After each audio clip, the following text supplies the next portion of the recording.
what's going on with Wiggins and the Warriors? Nothing different than before, but same answer. Okay. Unfortunately, I get why you got to ask. I get why the fans are interested.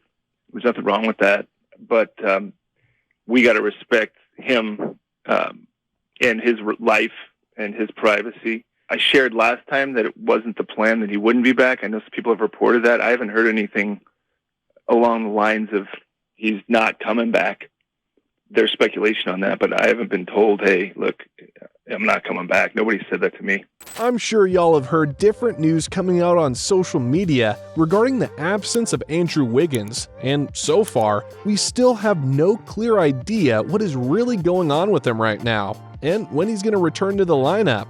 Although Bob Myers said earlier that he has not heard anything about Wiggins totally not coming back, Steve Kerr, on the other hand, is already preparing for the worst-case scenario. So anytime you see one of your guys struggling, dealing with something, all you can do is just support that player and give him space, and that's what we've tried to do. But our players and our coaches, front office, we're all just thinking about Wiggs every day, and if he comes back, great, and if he doesn't come back, that's fine too. We just want to make sure that he's in a good place, taking care of his family, and we'll see how it plays out.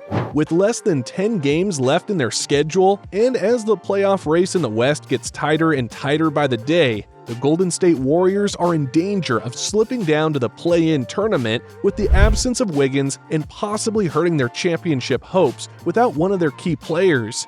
Wiggins has currently missed the last 17 games and counting for the Warriors due to the quote-unquote family issues, and although the Dubs are 19-18 without him in the lineup, his absence continues to hurt the Dubs big time, especially during marquee games like the time they faced the Clippers some weeks back.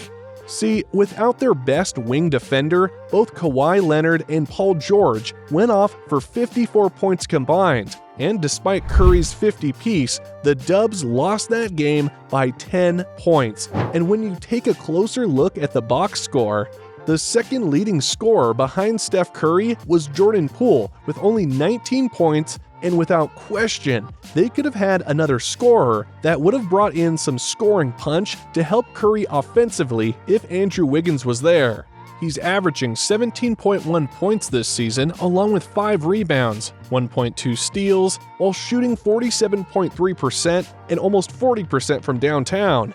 Before a situation came up, and with the postseason fast approaching, having someone like Wiggins around can definitely make things easier for the Dubs as they go through this last stretch battling for the playoff position.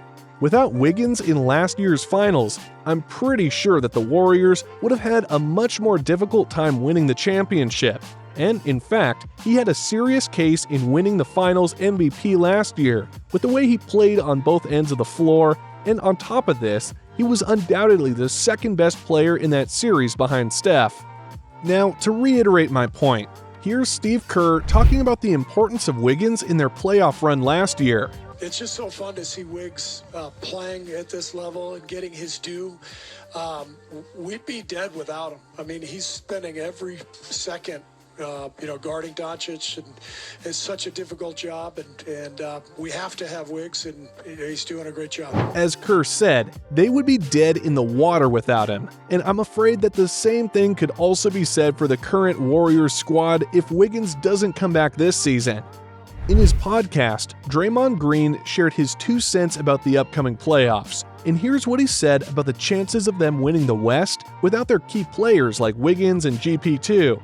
Can the Warriors win in the playoffs without Wiggins or Gary? And to answer that, it'd be tough. Like, 2 of your best wing defenders, Dante's incredible wing defender as well. But it'd be tough. You're talking 2 guys, super athletic, 2 of the more athletic guys on your team. Let's not understate that, because that's huge, especially when you get in the playoffs, you start playing against different schemes. And sometimes you just need that super athletic guy to break the wall. Anyways, to follow up on what Draymond said, let's break down some athletic plays coming from Wiggins and see their impact on the Dubs' offense. Here's a nice set play for the Dubs. After Draymond used the screen, the Timberwolves defense got shuffled, and while this was going on, Wiggins silently went behind Curry's brush screen before catching the ball with his left hand and stuffing it down with this amazing eye-in-the-sky play. As Draymond said earlier, they sometimes need a guy who can just take over using his athletic ability on offense, and in this possession, Wiggins just shows exactly that by using his ridiculous hops and posturing Brandon Clark in the process. And in this play, Wiggins just takes it to Horford's chest, hangs in midair, and finishes through the contact. With Gary Payton II still out with his injury, the only athletic player with some serious hops for the Dubs right now is Jonathan Kuminga.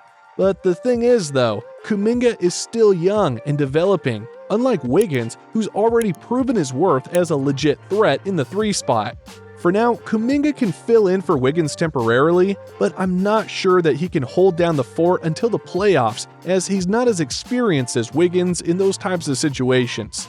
Anyways, aside from his athletic plays, here's another thing that the Warriors are sorely missing without Wiggins, according to Draymond. See, here's what Draymond is talking about. You need a guy who can get in the paint, drive and kick, or get to the paint and break the defense down to get the first domino to fall. So the way Steve Kerr says, once you get the first domino to fall, then everything else starts to fall from there. Then you swing, now they're playing the, you're attacking closeout. I said all that to say that is Wiggins. That is Wiggins for this team. So as important as he is defensively, that's who he is for this team as well. And so you definitely missed that. Here's Wiggins standing on the wing, and when he saw Robinson closing hard on him, Wiggins attacked the paint to break down the defense, and when Adebayo helped out, he dished it out to JaMychal Green, who's waiting in the slot for an easy bucket. Because of his ability to leap out of nowhere and hit mid-range J's, the big guys have no choice but to help out whenever he penetrates inside the shaded lane. And this would allow for Wiggins to find the open guys just like what you saw in that previous play. Here's the same play again. When Wiggins got a clear runway going to the rim, Olynyk had no choice but to step up and try to stop him. And when he successfully drew him, Wiggins then locates the cutting Looney to finish this one with another easy uncontested jam. His threat as a scorer alone causes confusion for the defense, and this creates easy scoring opportunities for his teammates on the other side of the floor. Anyways, aside from his scoring and ability to pose as a legit offensive threat, the Dubs are going to miss the services of Wiggins, most especially on the defensive end. With Klay Thompson not being the premier defensive stopper that he once was, Wiggins has emerged as their best perimeter defender, and we saw how he helped the Dubs win the chip last year by clamping down Jason Tatum and Jaylen Brown in the finals. See, here's Tatum trying to force the issue on this post-up play. Despite banging him, several times, Wiggins stood his ground and didn't even budge, which then forced Tatum to just take a tough fadeaway with hands in his face.